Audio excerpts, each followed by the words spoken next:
दोस्तों, अगर आपने रामायण देखी या पढ़ी होगी तो आप रावण की बहन शूर्पणखा के बारे में तो जरूर ही जानते होंगे। शूर्पणखा रामायण की एक ऐसी किरदार थी जिसकी वजह से प्रभु श्री राम को रावण समेत सभी राक्षसों का वध करना पड़ा था। लेकिन दोस्तों, सभी राक्षसों का अंत होने के बावजूद भी शूर्पणखा बची हुई थी। हालांकि रावण की मौत के बाद शूर्पणखा का क्या हुआ था, इस बात का कोई खास जिक्र रामायण में तो देखने को नहीं मिलता है। फिर भी कई इतिहासकारों का यह दावा है कि शूर्पणखा ने अपने भाई रावण की मौत के बाद इस्लाम धर्म की उत्पत्ति की और मक्का मदीना को बसाने वाली भी शूर्पणखा ही थी। कई इतिहासकारों के मुताबिक तो ये भी बताया जाता है कि आज इस दुनिया में मौजूद सभी मुसलमान शूर्पणखा के ही वंशज हैं। दोस्तों, भले ही ये सारी बातें आपको एक कहानी की तरह लग रही हो, लेकिन आज के इस वीडियो में हम आपके सामने शूर्पणखा के कुछ ऐसे रहस्यों पर से पर्दा उठाने वाले हैं जिन्हें जानने के बाद आप भी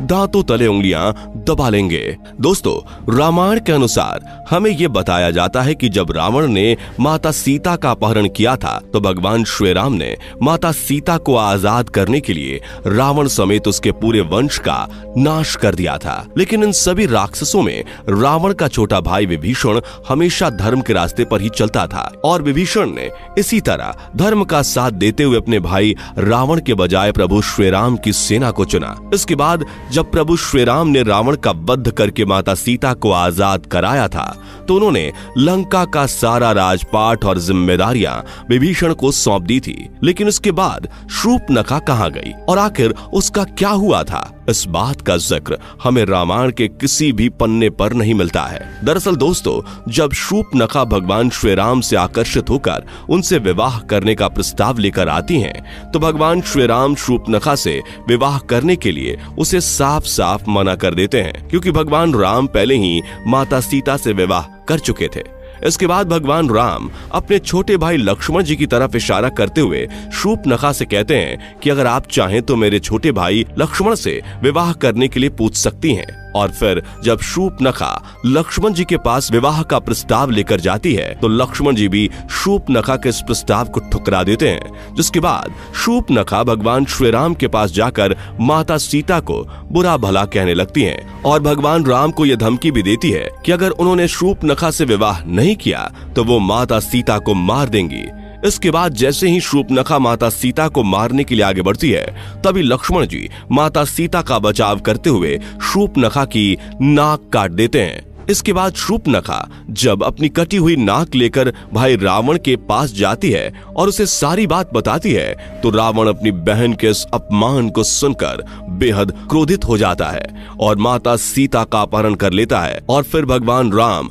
रावण को मृत्यु दंड की सजा देते हैं। लेकिन दोस्तों, हमेशा से ही लोगों के जहन में ये सवाल बना हुआ है कि उसके बाद शूर्पणखा ने क्या किया। कई इतिहासकारों के मुताबिक ये बताया जाता है कि शूर्पणखा खुद को दुनिया की सबसे सुंदर स्त्री मानती थी और जब लक्ष्मण जी ने माता सीता को बचाने के लिए उसकी नाक काट दी थी तो वो अपने चेहरे को देखकर बहुत ही शर्म महसूस करती थी और नाक कटने के बाद वो हमेशा अपने चेहरे को एक काले कपड़े से छिपा कर रखती थी। शूर्पणखा को जब ये पता चला था कि उसके सारे भाई प्रभु श्री राम के हाथों मारे जा चुके हैं तो उसने दैत्य गुरु शुक्राचार्य के पास जाने का फैसला किया था और वो वहां जाकर उन्हीं के आश्रम में रहने लगी थी। शूर्पणखा और शुक्राचार्य दोनों ही राक्षसों के वंश को आगे बढ़ाना चाहते थे, जिसके लिए शुक्राचार्य ने भगवान शिव की कठोर तपस्या की। शुक्राचार्य की इस तपस्या से प्रसन्न होकर भगवान शिव ने उन्हें असुरों के अमर होने के बजाय वरदान के रूप में एक शिवलिंग दिया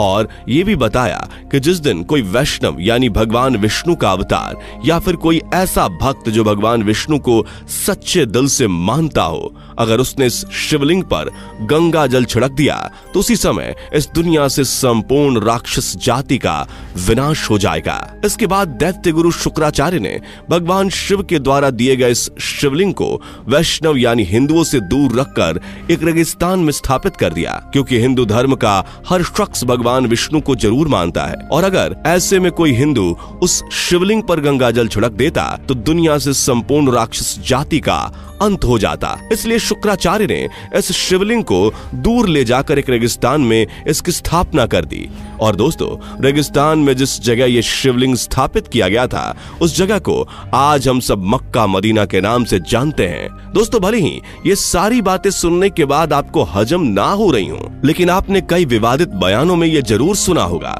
कि प्राचीन काल में यहाँ पर मंकेश्वर महादेव का एक मंदिर हुआ करता था, जहाँ भगवान शिव का एक शिवलिंग स्थापित था। दोस्तों, ये वही शिवलिंग है जिसे भगवान शिव ने दैत्यों के गुरु शुक्राचार्य को दिया था, और इस शिवलिंग को दैत्य गुरु शुक्राचार्य ने हिंदुओं से छुपाने के लिए भारत से दूर सऊदी अरब में मक्का में स्थापित कर दिया था। शुक्राचार्य ने इस शिवलिंग को सऊदी अरब में इसलिए स्थापित किया था क्योंकि उन्हें ऐसा लगता था कि ये बात कभी किसी हिंदू को नहीं पता चलेगी और इससे राक्षसों का वंश भी सुरक्षित रहकर आगे बढ़ता जाएगा। आपको बता दें कि दैत्य गुरु शुक्राचार्य ने इस शिवलिंग की सुरक्षा का काम शूर्पणखा को सौंप दिया था। उस समय शूर्पणखा हमेशा ही अपने चेहरे को कपड़े से ढककर रखा करती थी, और फिर शूर्पणखा ने अपने वंश को आगे बढ़ने के लिए कई बच्चों को जन्म दिया, जिसके बाद वही बच्चे आज शूर्पणखा की इस परंपरा को निभाते आ रहे हैं। जी हाँ दोस्तों, हम बात कर रहे हैं मुसलमानों की, क्योंकि आपने जब भी मुसलमान महिलाओं को देखा होगा तो ये गौर किया होगा कि वो हमेशा ही अपने चेहरे को ढककर रखती हैं और इसके लिए वो बुर्का पहनती हैं। मुसलमान महिलाओं के इन कपड़ों में केवल उनकी आंखें ही नजर आती हैं, और जब नाक कटने के बाद शूर्पणखा अपने चेहरे को कपड़े से छुपा कर रखती थी तो उसकी भी सिर्फ आंखें ही नजर आती थी। मक्का मदीना के मंकेश्वर महादेव का जो शिवलिंग स्थापित किया गया था, उसकी सुरक्षा के लिए शूर्पणखा ने वहीं पर रहना शुरू कर दिया था, और मक्का मदीना आज दुनिया की एक ऐसी जगह बन चुकी है जहां पर हिंदुओं का जाना साफ तौर पर मना है। इसके अलावा दोस्तों, बताया तो ये भी जाता है कि सऊदी अरब में जिस जगह पर मक्का मदीना मौजूद है, उसके आसपास तक की सभी जगहों पर हिंदुओं को रहने की इजाजत बिल्कुल भी नहीं दी जाती है। मक्का मदीना में रहकर ही शूर्पणखा ने अपने वंश को आगे बढ़ाया और नई नई परंपराओं का भी निर्माण किया। इनमें से एक परंपरा थी बुर्का पहनने की, और ये रिवाज शूर्पणखा के समय से ही चला आ रहा है। दोस्तों, ऐसा बताया जाता है कि द्वापर युग बीत जाने के बाद शूर्पणखा के वंशज आज के समय में इब्राहिम धर्म के अनुयायी हैं, और इस वजह से इस्लाम धर्म में शुक्रवार को एक विशेष महत्व दिया जाता है। इस बात का जिक्र धार्मिक ग्रंथों में भी किया जा चुका है। अब दोस्तों, ये सारी बातें किनारे करके अगर इस कहानी पर गौर फरमाया जाए तो जरा एक बार सोच कर देखिए कि आखिर ऐसी कौन सी वजह है जिसके चलते किसी भी हिंदू का मक्का मदीना के अंदर जाना साफ तौर पर मना है, और अगर कोई हिंदू चाहे भी तो मक्का मदीना के अंदर नहीं जा सकता। आखिर कौन सी चीज है जो सभी हिंदुओं को मक्का मदीना के अंदर जाने से रोकती है? दोस्तों, इस बात के पीछे ऐसा कोई ना कोई ठोस कारण तो जरूर होगा जिसने हिंदुओं के वहां जाने पर प्रतिबंध लगा रखा है। अगर ध्यान दें तो ये सारी बातें केवल एक ही तरफ इशारा करती हैं कि शायद मुसलमानों का शूर्पणखा के वंशज होने वाली ये बात हकीकत हो सकती है, और सारे मुसलमान इस बात से डरते हैं कि अगर कोई हिंदू गलती से भी मक्का मदीना के अंदर चला गया और उसने इस शिवलिंग पर गंगा जल छिड़क दिया तो इस दुनिया से पूरी राक्षस जाति का अंत हो जाएगा। दोस्तों, ये राक्षस कोई और नहीं बल्कि शूर्पणखा के ही वंशज हैं। भले ही ये सारी बातें आपको हैरान कर रही हों, लेकिन शायद ये सच भी हो सकती हैं, क्योंकि इस दुनिया का सबसे पहला धर्म सनातन धर्म ही है। यानी कि इस दुनिया में मौजूद हर एक व्यक्ति सनातन धर्म से जरूर ताल्लुक रखता है, और हमारे ईश्वर भी सनातन धर्म से ही ताल्लुक रखते थे। इसी के साथ साथ ऐसा बताया जाता है कि प्राचीन समय में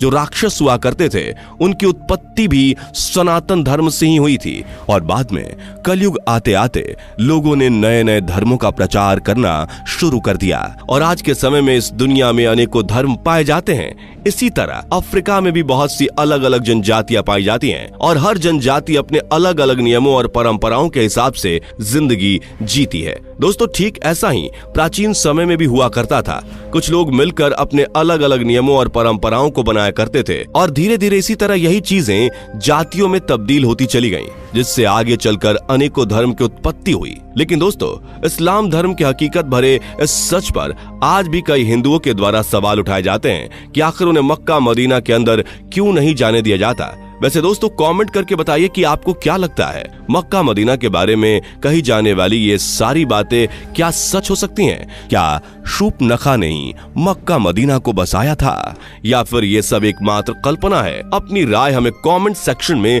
जरूर पेश कीजिएगा। जाने से पहले वीडियो को लाइक शेयर जरूर कीजिएगा और ऐसी ही और वीडियोस के लिए चैनल को सब्सक्राइब करके बेल नोटिफिकेशन को भी जरूर ऑन कर लीजिएगा। धन्यवाद।